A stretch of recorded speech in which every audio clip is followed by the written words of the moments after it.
So, good morning. The afternoon session is supposed to be interactive or question answer so that no one sleeps. Sleeping is all right, but we don't want somebody to fall from the chair. So, When we close our eyes, just think that we are praying for you. I know, I don't mind. I am good at this old game. In all my afternoon medical college classes during anatomy, they show us bones, hard stuff. So I used to feel very sleepy, seeing all that. So I used to sit and like this doze off. So once my teacher noted, and conveniently I would sit in some little behind so that I am not caught. So once all the tricks of the trade. After all, Lord Krishna's children. so, so I was nudged by my friend and I got up and my teacher asked me that, Alok, you're sleeping? So I said, no ma'am, I'm meditating.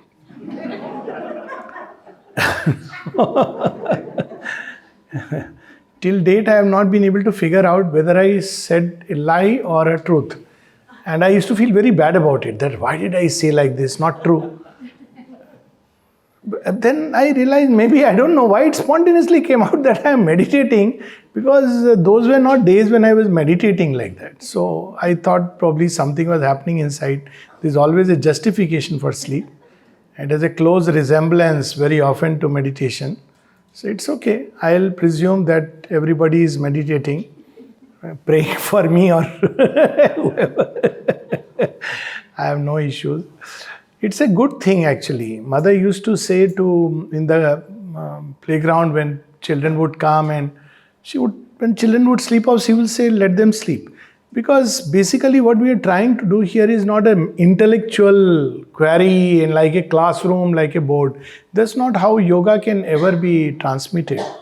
It is more to create an ambience, a yagna, an atmosphere where all our fires come together, like the famous Rig Veda, Sangachatvam. So it comes together, and so there is a whole atmosphere or an energy field, if you want to put it, created, in which we all can bathe, breathe, and soak that atmosphere. That's the whole idea. So before we come to other questions, there is of course a subject, but coming into the subject, I slip into it from a question which I feel is a very interesting question. People don't ask often this question. I've been asked this question earlier also. How was God born, right? Something like that. How was God born? So this question was asked to me once by a 9-year-old. So I gave the answer, and that answer is little easier to grasp, that birth and death. Birth is something entering into a finite state, and there is behind the finite state an infinite consciousness. And when the moment you speak of infinity, there is no birth and death. This is a mathematical answer. But this question is asked from a 4-year-old, so can't talk about mathematics like that. But I think we think of birth and death only because we experience life in this way. That's one part. Just a background before we come to the answer. So we see things are born and we see things vanish. So when they come into existence, that is the right word, we say born. When it vanishes to our senses, out of the field of the senses, we say it is death. In the higher worlds, this question doesn't arise because there is no birth and death. In reality, there is no birth and death actually. It's just that things take a shape and then they come out of that shape and vanish. But how to tell it to a small child, I would rather suggest that, they must understand that before a poem is expressed, this is the example I use often, a poem or a story. Before it expresses, where does it exist? Does it exist or doesn't exist? Now most children will understand it exists. Where does it exist? It exists in the mind or the heart of the writer, author. We can also take another example that mama expresses love in countless ways. Now, if she didn't express any of this, will love exist? Children will say, yes, she loves me. And I know that she loves me, even if it's not expressed. So with these two examples, we understand one thing, that things can be in a state of expression or they can be in an unexpressed state. This is a term more convenient, though not perfect, of saying manifestation and unmanifest. This is the way to understand. So all creation is an expression. And even if creation vanishes, there is something which remains in its unexpressed state. A modern example also is very good, that you see the images in the TV, a program in the TV. So where does the program come from? So it comes through, some signals, catches, the TV catches. Is it created by the TV, in the TV? No, it's not created by the TV or in the TV. It is created elsewhere and it's transmitted through the TV.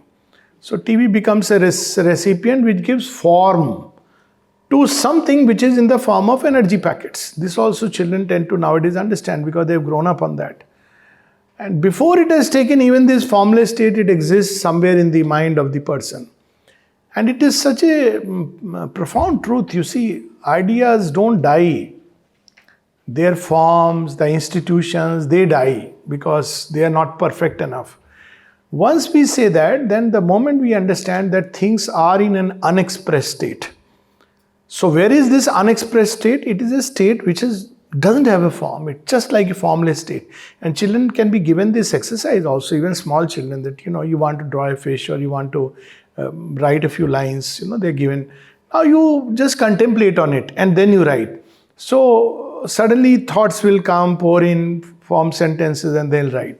The moment it is expressed, then it becomes subject to time. That's why they die. This is the big challenge of the immortality at the physical level or other levels, because the moment you express something, it is subject to time. That is the reason why Sri Aurobindo would not announce a fixed date. The mother actually announced when she spoke of 14 months, very difficult months, when she said that at the end of 1954, 31st December, she said the next 14 months are going to be very difficult.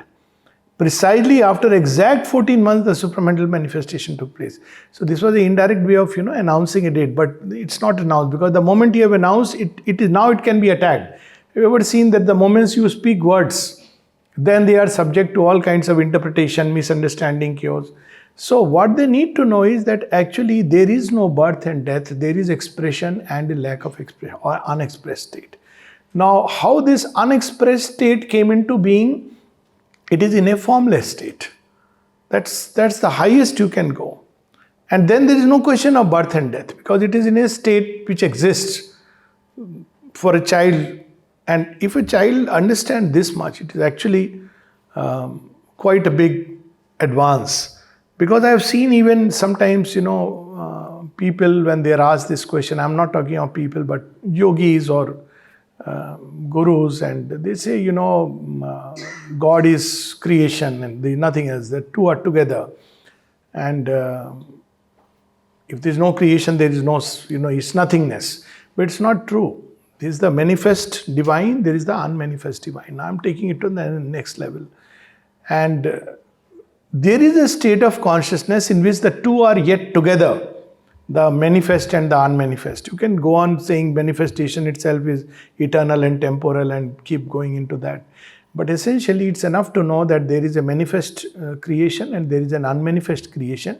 Unmanifest creation, when it manifests, it creates storms, it's a new thing. And the whole creation has to adjust to that. After all, that's what supramental manifestation is about. It was there, but it had never manifested itself. So now it has come into manifestation. So it's bound to create something new. And the whole manifestation is to adapt to it. It has to adjust to it. And of course, there is something which always remains, the unknowable mystery. It's good to have that sense of the unknowable, that beyond it there is an unknowable which one has to actually experience and know. And that is another example which I often give with regard to both children and adults. So I tell them, see, supposing I've gone to Himalaya, not supposing I've gone to Himalayas and seen the snow-clad peaks, and now I come and describe it. So what do? I describe in a book form, I describe as images, I can show a film, and you will get a aha experience. Very nice. But this aha experience is only a replication or reflection of the original aha, which you get only if you climb the mountain. Sri Aurobindo at times would say that a particular person, he had the experience of the self in the mind. There is a whole canto in Savitri, in the self of mind. So, how, people often, very often, they get an experience in the mind, but they think it is the authentic original experience. No, it is a reflection. That's why we read about the moon. Moon is the spiritual mind. So, it is not the original light, it is a reflected light from the sun. So, if we are in the higher spiritual consciousness and not yet the supramental, we'll have indirect reflected experience, which we may think as true. They are true in only one sense, that they are reflecting something true. But that original experience can only be had if you actually walk the way. So this is a beginning, you get an aha. Some people get the aha, some don't get the aha, hearing about something. Then you walk and walk. And when you reach there, that mystery, that experience, that expression is left to each one, because it's a beauty in it, it's a wonder in it. So it's also good for everyone to remember that there is an unknowable. Now this unknowable cannot be known only in the sense that it cannot be known by the present human mind and the present organization of senses. So we have in Savitri a whole canto in the pursuit of the unknowable.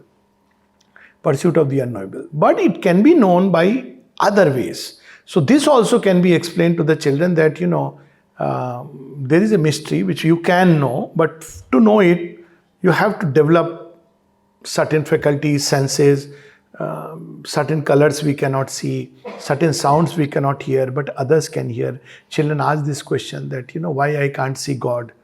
So I tell them that, look, even seeing the sun is so difficult for us.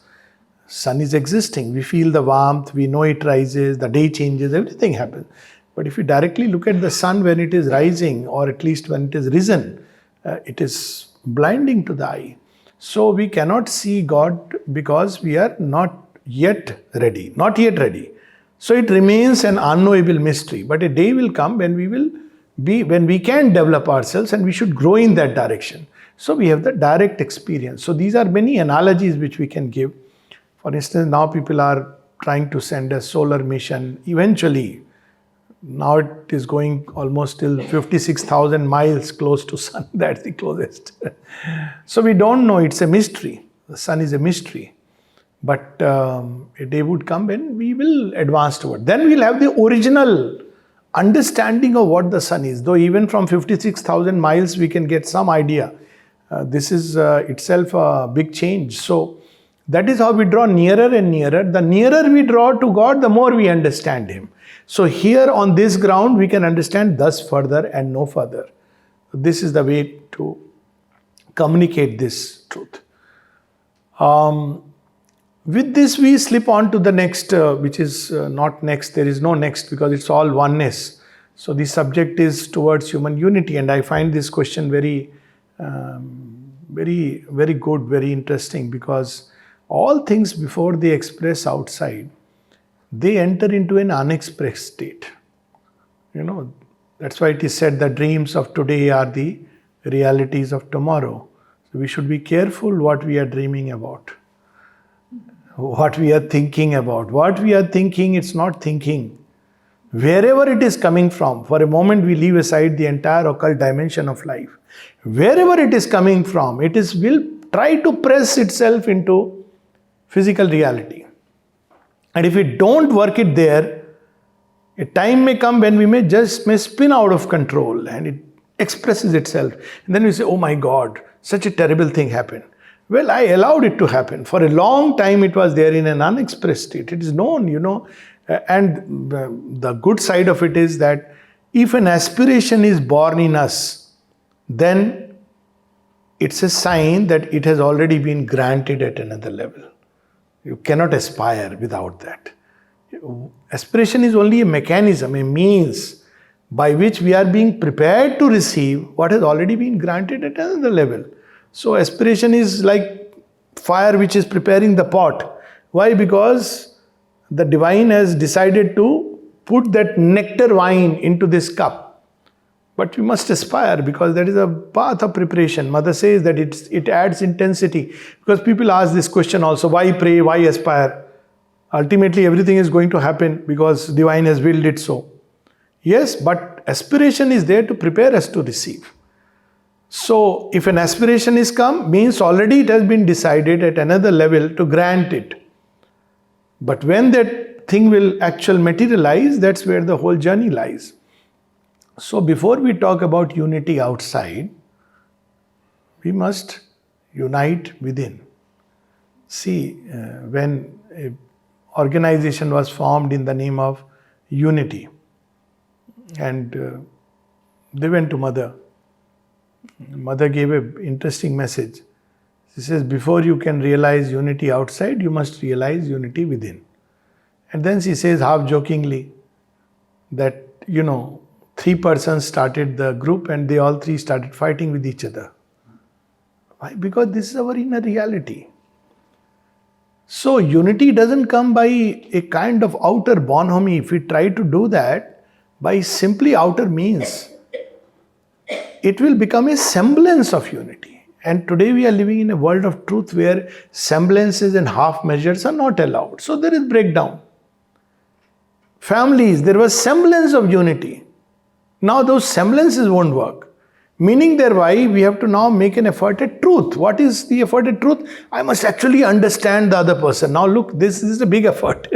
You can't forcibly put people together and say that you are, let's have unity. At the same time, the fact that we all aspire, most of the people nowadays, I believe, do aspire for unity in one way or the other. And it's a good thing because it will one day express itself in various ways. But let's start by creating unity inside us. So where is the disunity within? Just look at oneself and we'll see. So many mindsets, preferences, ideas, viewpoints, opinions, angles of seeing, all kinds of conditioning from childhood. And it takes a tremendous hold upon our consciousness. And we live and move around like that. It's a living chaos. And it begins to express itself all around in countless ways. Otherwise, if we try to do it outwardly without resolving this factor inside, we will create chaos. It's like, for example, putting something true and untrue together and saying, let's have a unity. It doesn't work like that. It will create more chaos because there is chaos inside. That's why Sri Aurobindo speaks of truth and falsehood not living together. We have to eliminate all these things which are disruptors, which create disharmony inside. Even within us, thought goes in one direction, will in another. Feelings are running in God knows where. Desires have their own logic or illogic. And poor body suffers because it doesn't know whom to listen. We have so many masters inside. So to create inner unity, we have to pick up the highest and the best possible part within us. Normally, in most people, it's the higher mind. And with that, or discerning intelligence, and with that we try to organize our life. When we create some kind of a unity within, we can begin to have some unity outside. That's why there was a dream in 17th century, 18th century, that one day we can have a rational order in which people can be united. But this rationality can, to an extent, create unity. It is not yet the ultimate hub. The hub lies deep within the heart, and that's why the emergence of the psychic being is so important. It is only the psychic being which can discover a state which is independent of time and space. And the reason is very simple. The moment you touch it, you discover, oh, you were born in different, dimensions. You were born in Greece, you were born in Russia, you were born. So when you deal with everybody, you know that, well, it doesn't matter who is born where at this point of time. Because spontaneously this knowledge comes. The psychic being carries all these imprints. And even if we don't recover this memory of past life, it's a tricky space. I don't want to get into it. All kinds of things are happening in the name of memory of past life. But even if we don't, the imprints are there, and therefore we very readily emerge into a state where we understand that, well, regardless of where you are born and what your outer thing is, we are one, because we have all gone through. Another kind of unity also developed because we begin to discover that we have gone through all the states and stages through which maybe others are passing. So there is a greater tolerance, generosity, greater understanding, because you have gone through all that, and those memories come back because they are as imprints in the psychic. It has gone through countless experiences.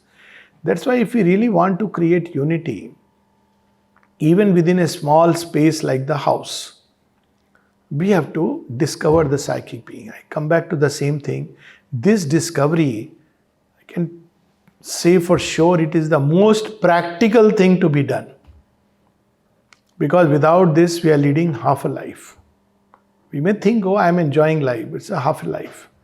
But with this discovery, we discover also the source and fount of love.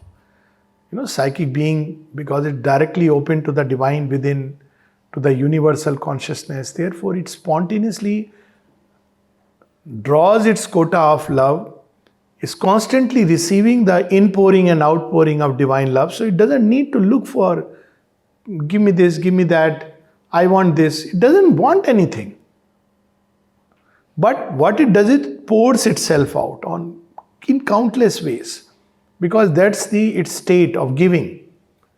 It's natural for the psychic to give itself more and more.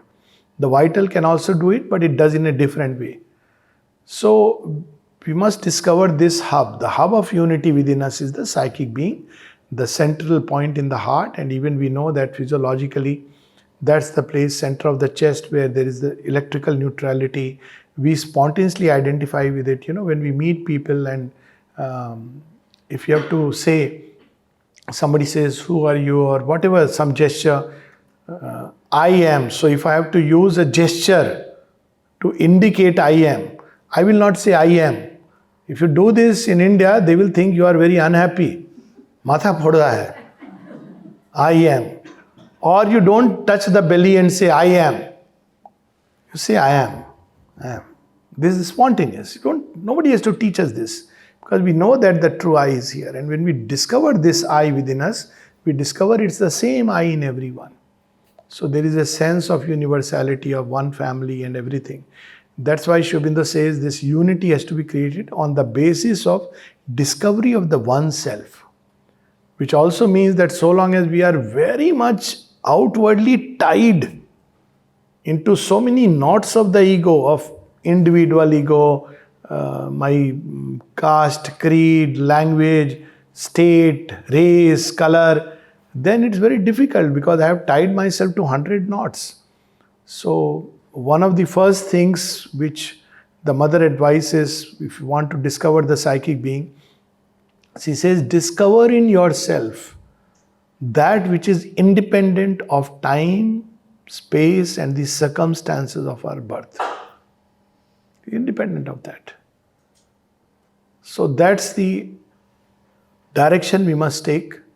If we want to have unity outside, let's go inside.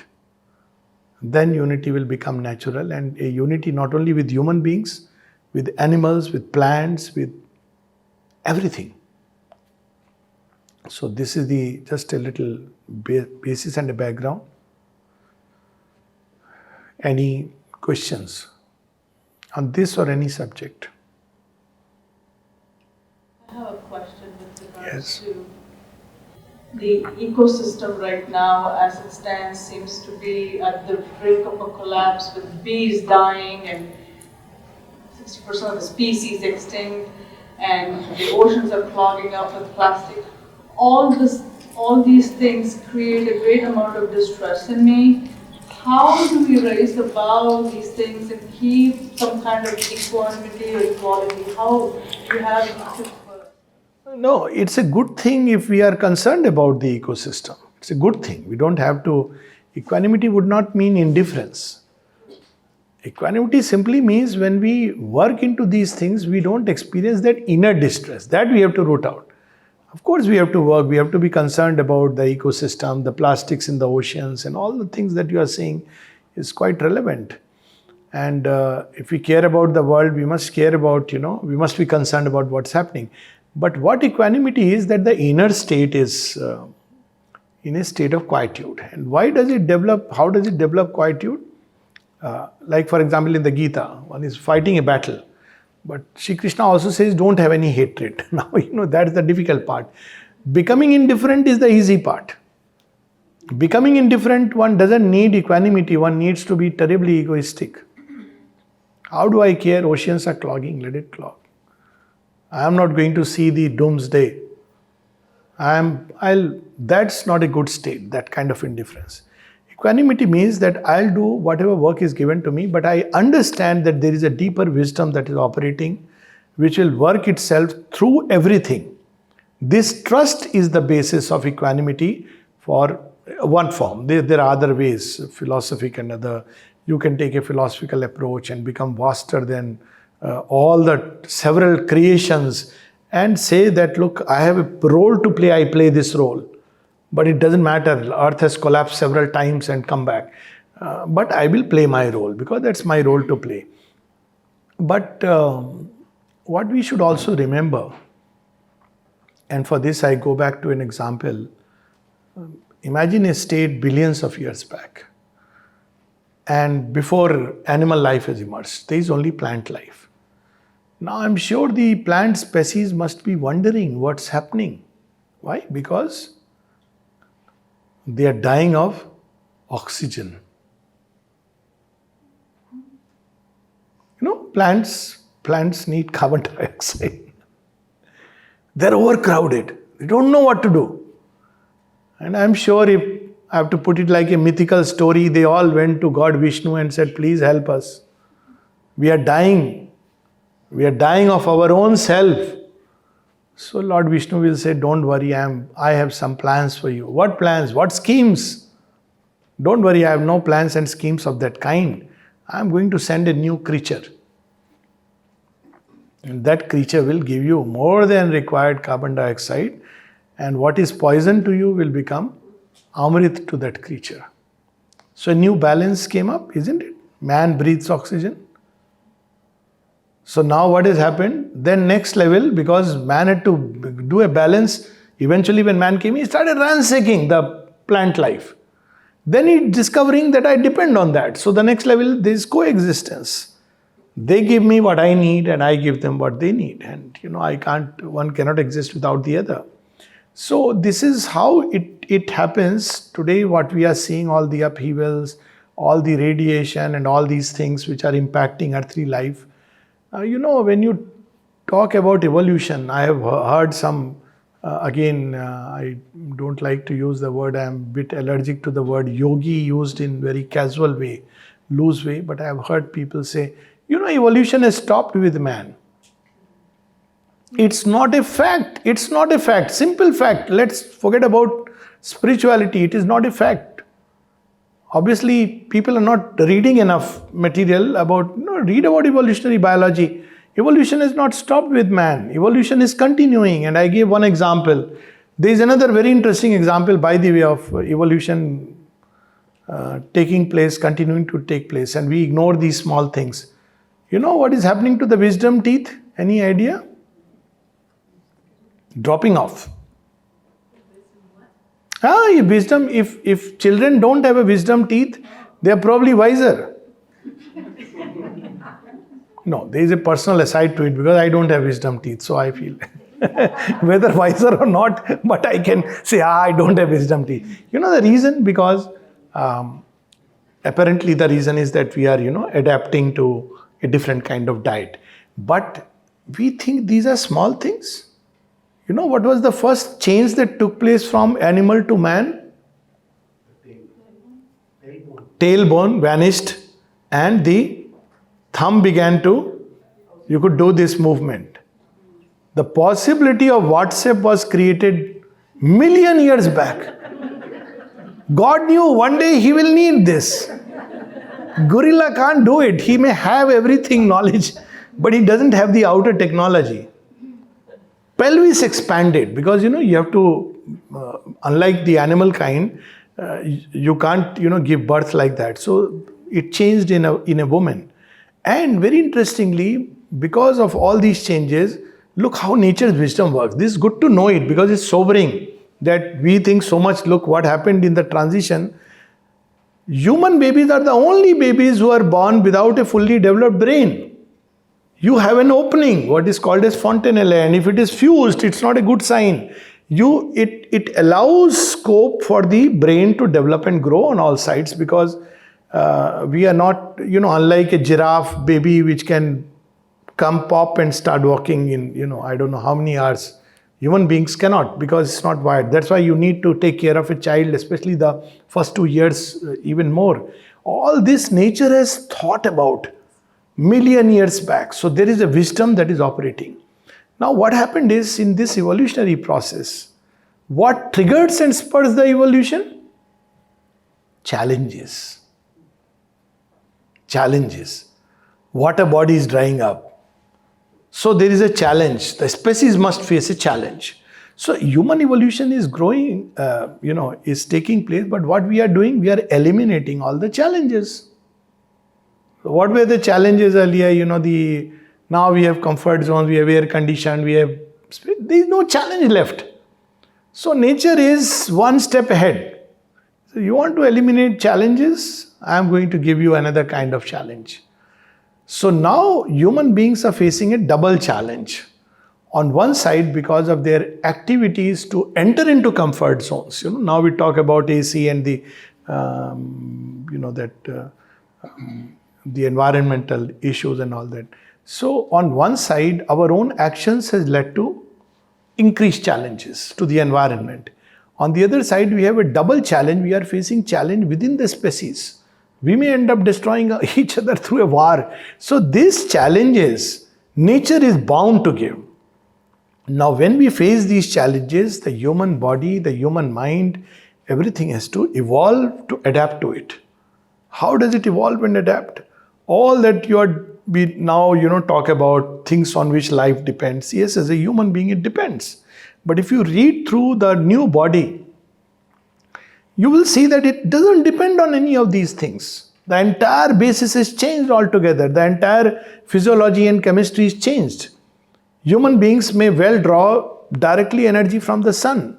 So please, those who are investing in food industry, think about it.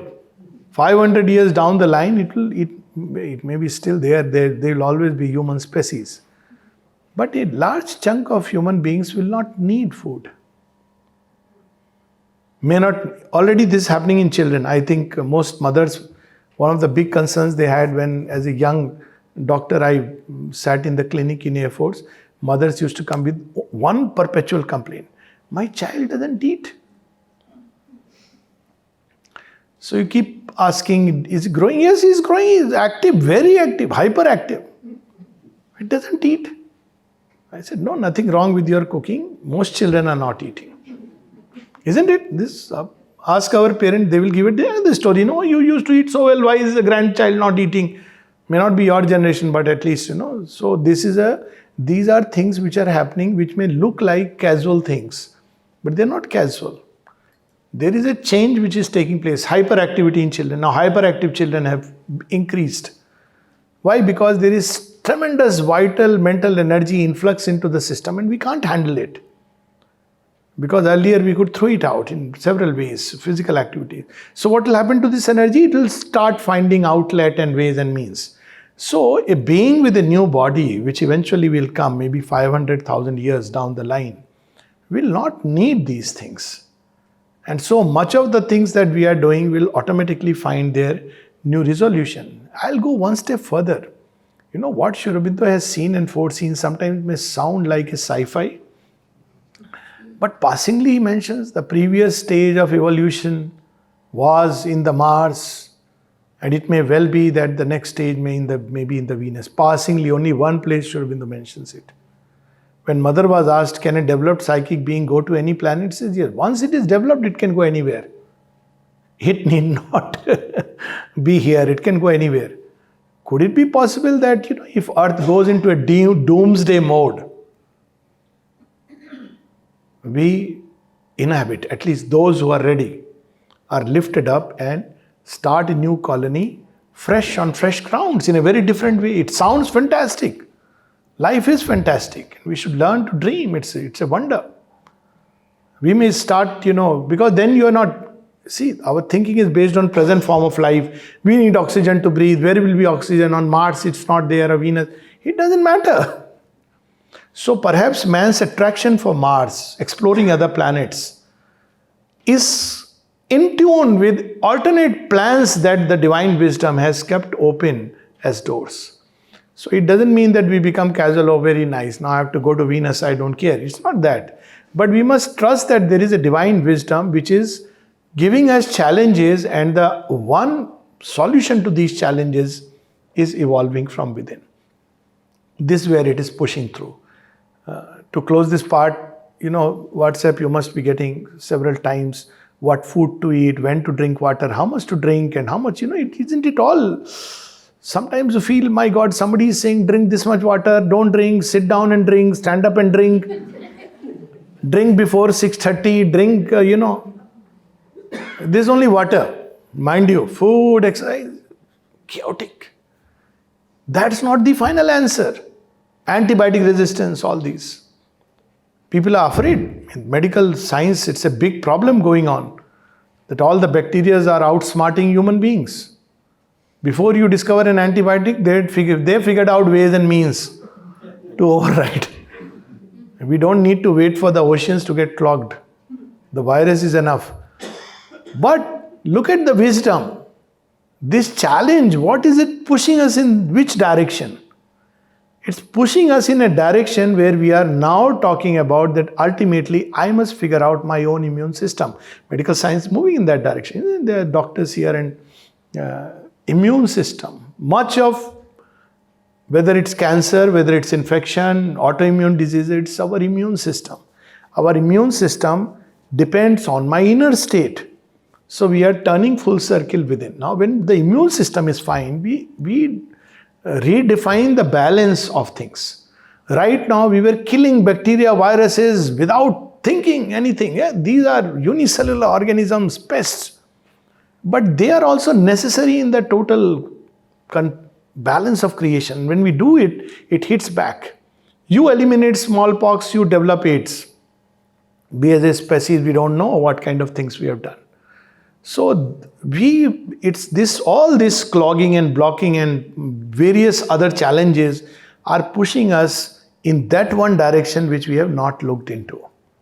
That it is within that I am going to find the answer to all the various problems. And if you find the answer, you will see that the outer challenges will recede. Simply because they had a purpose and they have served their purpose. Having said that, we should clean the oceans. Certainly we should not pollute them. And it's ignoble, to say the least, to dirty things and to create disorder. It's not a good, healthy thing.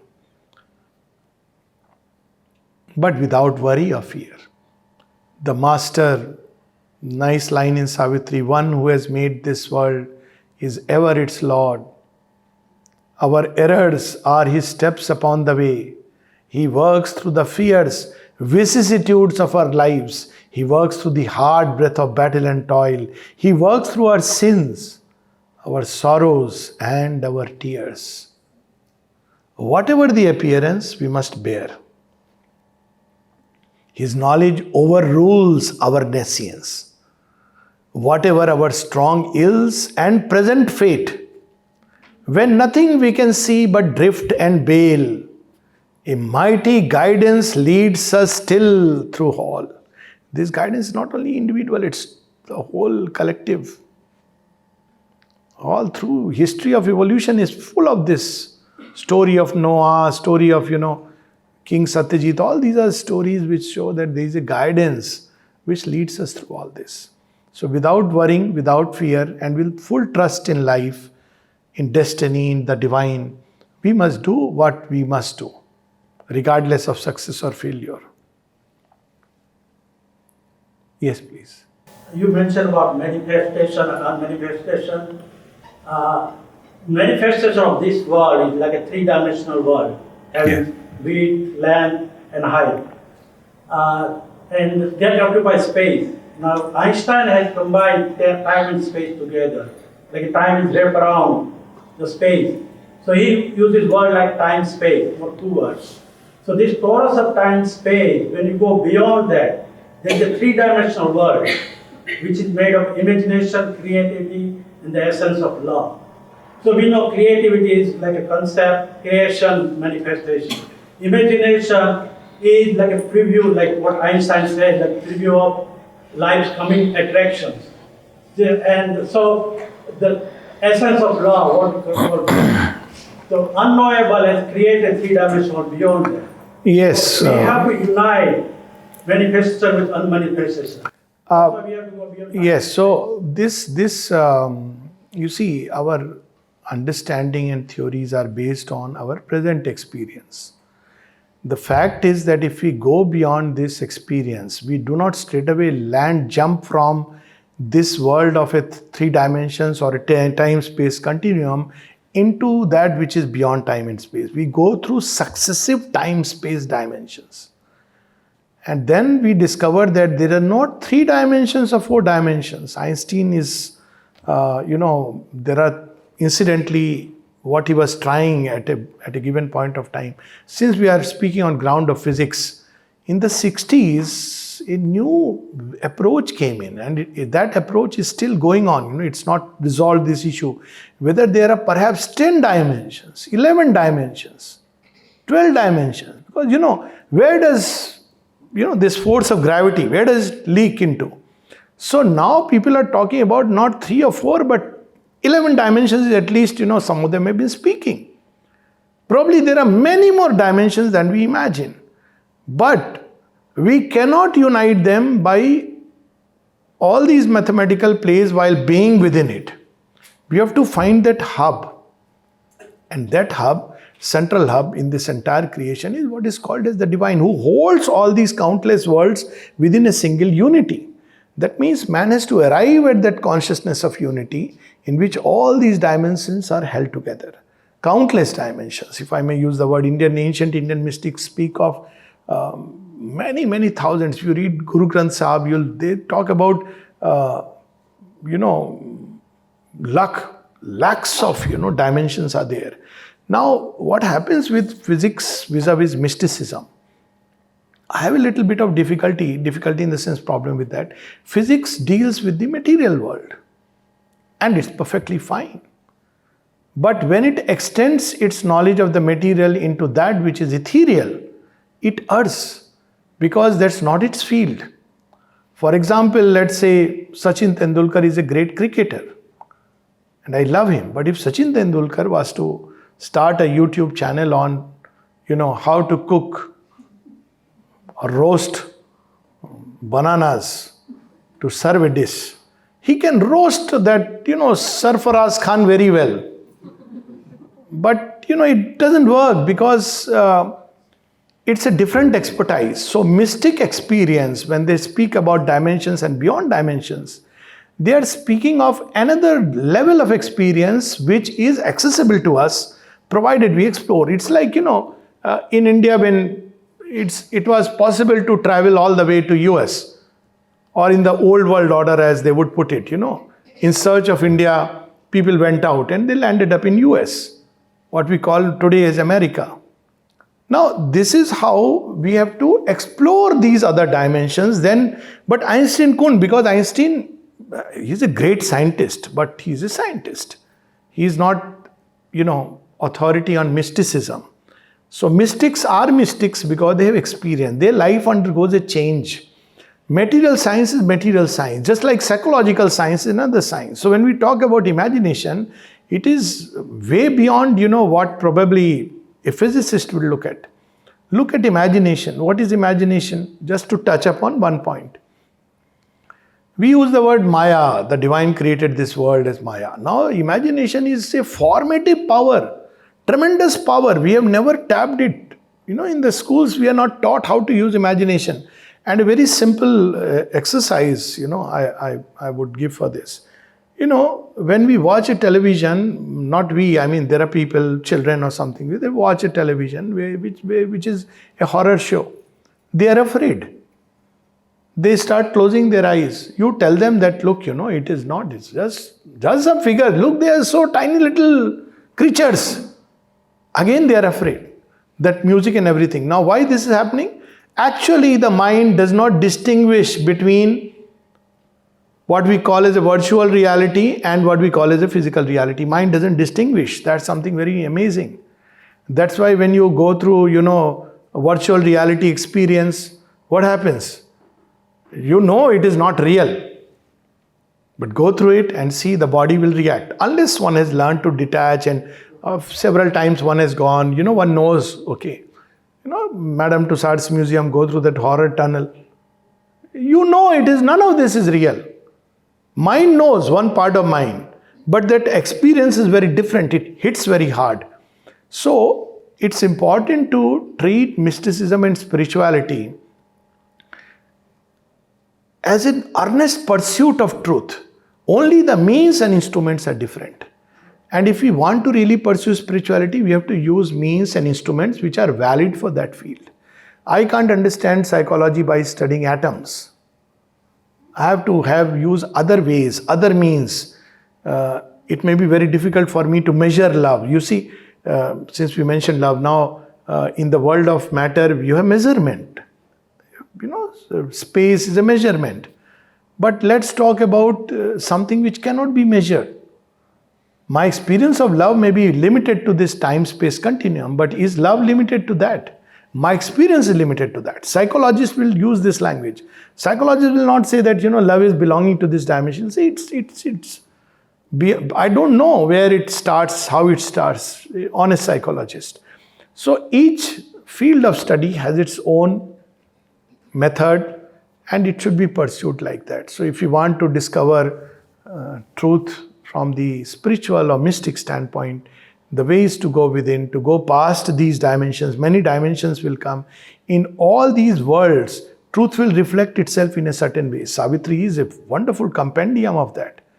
We see that at the material level, truth manifests as beauty of forms, subtle physical. Go into the vital, truth manifests itself as power. All the beings there, they walk with regality, the regal beings. They have a stamp of royalty. Go still further, truth manifests itself as, that love and feelings and even imaginations, all these things. Into the mind world, it manifests as ideas that change reality, reshape reality. And when we go beyond all this, then we experience that before which all disguises fail. Human mind remaining where it is cannot know the unknowable. It has to abdicate to the light and be remolded by the light. This is the only door of entry. So it is a tremendous thing, and that's why approaching it in all humility. There is so much more of the beyond. But till then, no harm in having some kind of a workable hypothesis. It's okay. Each time we have something like that. So, but yes, this is wonderful. Probably with that, we could stop that love is the hub. One more. Yes, please. So the mother has mentioned that one of her, I'm going by my memory, the shloka that she really loves is Kayena Vacha Manasendriya Vidhyatmana Prakriti Svabhavat Karunyetyat Saklam Parasmai Narayana Iti Samadhyami. I read it somewhere that she loves that shloka. I have not read this. Having read the entire works of Mother and Sri Aurobindo and all the associated major disciples and the agenda, what she has mentioned, which comes closest probably to what you are saying, is the word Narayana. So she speaks about 3 mantras. One of them, when she was watching a film on Bhakt Prahlad, she was moved by the mantra of Prahlad. So she speaks of that. The second mantra, I'm not talking of Om Namo Bhagavate, which was her own mantra. But other than that, there were 3 mantras which really moved her. And one of them was Prahlad's mantra. The second mantra she speaks about, Ya Devi Sarva Bhuteshu Shanti Rupen Samstita. This she speaks about this mantra. And the third one is, she says, Narada's mantra. So, Prahlad's mantra and Narada's mantra both have something of Narayana in them, though Prahlad's mantra is Narayana. And Narada uses both Om Namo Narayana, but also Narada is known to use Om Namo Bhagavate Vasudevaya. So this is the closest that she comes to. Mother knew Sanskrit. She has also written Isha Upanishad in Sanskrit script. But she didn't, not to my knowledge. It may not be the last word of knowledge, there is no last word. But certainly I have read all the works, and I can say for sure this much, my memory won't fail me, because it will strike very, very much that she has not said that. It's very important also to be very careful. That reminds me of many things which come in the name of, Mother and Sri Aurobindo. And nowadays with WhatsApp and all this, I have myself seen, and I don't much bother. Sometimes I have gone back and look, what is the source of this information? That's the best way. So then, it's that typical thing that, I got it as a forwarded message. So you go back and back and back. Sometimes even, particularly Savitri, I've seen misquoted on the ashram notice board. How? Very simply, what Death has said is put as lines from Savitri. You write few lines, Death has said, bright hallucinations are thy thoughts. Down below, Sri Aurobindo, Savitri. Perfect quote and a perfect misquote. Because, it's so careful to be. Here it's okay, there's nothing wrong if you say that Mother didn't, liked a mantra, it's perfectly fine. But she went beyond all the past forms. One of the experiences that she narrated to Sri Aurobindo, she says they keep talking about Samadhi and as the highest state.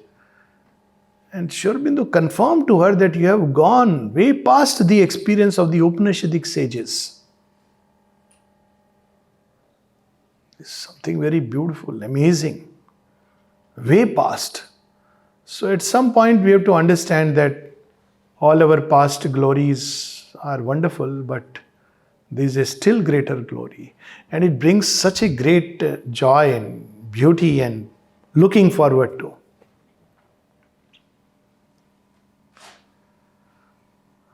So with that we can, yes. Yes. If one has a unity with self, so they can interact with the other person who does not have unity. Yes. How do you interact? Oh, beautifully, beautifully. Because in fact, it helps the other person to recover his unity in whatever measure. See, normally what we interact with, we are not dealing with people. We are dealing with perceptions. You see, that's why psychology is science of perception. We have an image of people. That image is formed in our mind because of various reasons. I am not going into it. So the moment I meet, I have an image. So I am dealing with an image, not with reality. Now, when I discover my own reality, what is that reality? The divine presence within. Spontaneously, it opens the door to discover that reality inside the other person which was hidden. Now, what happens? Take an example. A child tells me that, you know what, I don't think you know this, or something like that. Now, if I look at the divine presence within, if I am conscious of that babble of a child will convey sense to me. But if I deal in I have not discovered this inner unity. Oh, tu janta hai, you will teach me now.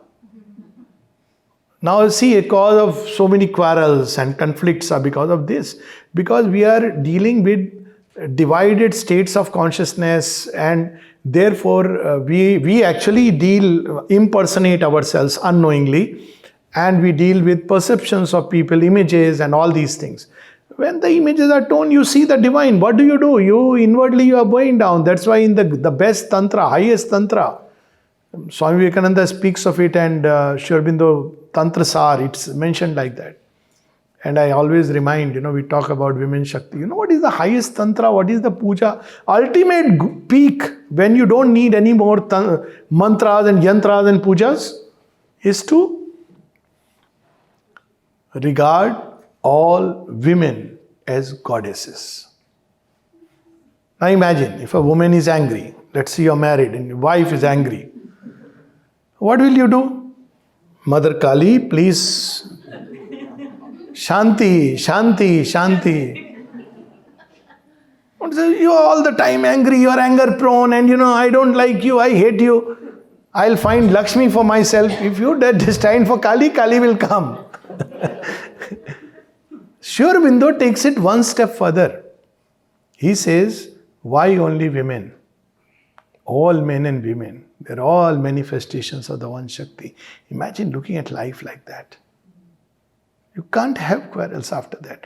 You will have differences of understanding because there is one level at which you are seeing life. And there is another level, you don't have to say, yeah, okay, because you want to please a person. No, you have another level of understanding because those eyes have opened inside you. And there is another level of understanding where, one can see because one has gone through that stage that this is a state of ignorance.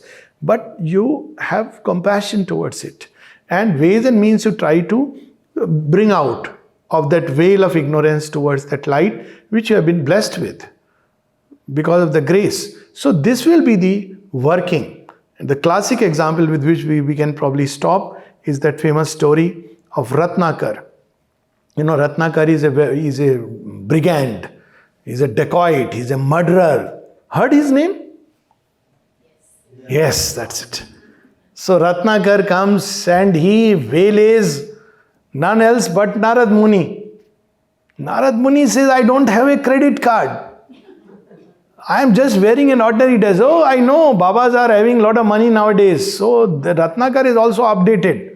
You are dressed like a Baba, you must be having a 1,000 crore empire. He said, no, I am not that kind of Baba, I am a genuine fellow. I don't build empire of that kind. I have another empire, but that's the empire of the Lord. No, you tell me. He said, okay, you tie me to the tree, but I have one question to ask you. And from there starts a wonderful story of the transformation of Ratnakar into Valmiki, whose Ramayana has been immortalized through thousands of years. Now, why he could do it? He could do it not because, if somebody else tries it, it won't work. Oh my God, I don't know. Should I try this trick which Narada tried? Maybe he will kill me. Let me call 901 or 911. Maybe it's not a good idea. Maybe it's a story. Maybe it's a myth. But when you see the soul as you see, an object, then you know that yes, he is that. So what do you say? All that you will say is, oh Ratnakar, stop wearing this mask. You know who you are? You are divine.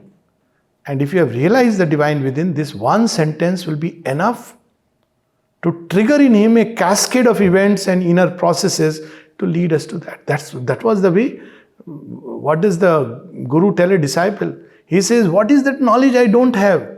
He thinks he's a learned man, goes to a kingdom, and there who is sitting a king called Prabhahaka. He is a Raja, and in discussion he makes this rishi see the dust that your knowledge is nothing, because he knows more than that. He's a king, but he knows more than that because he's a yogi. So he goes back and tells his father, you didn't tell me the great secret. So he says, okay, I'll get the great secret. Ultimately, what is that great secret? It's just a small mantra, Tattvamasi. You are that. Sohamasmi. I am that. Now you see, when this has a meaning only when we have discovered.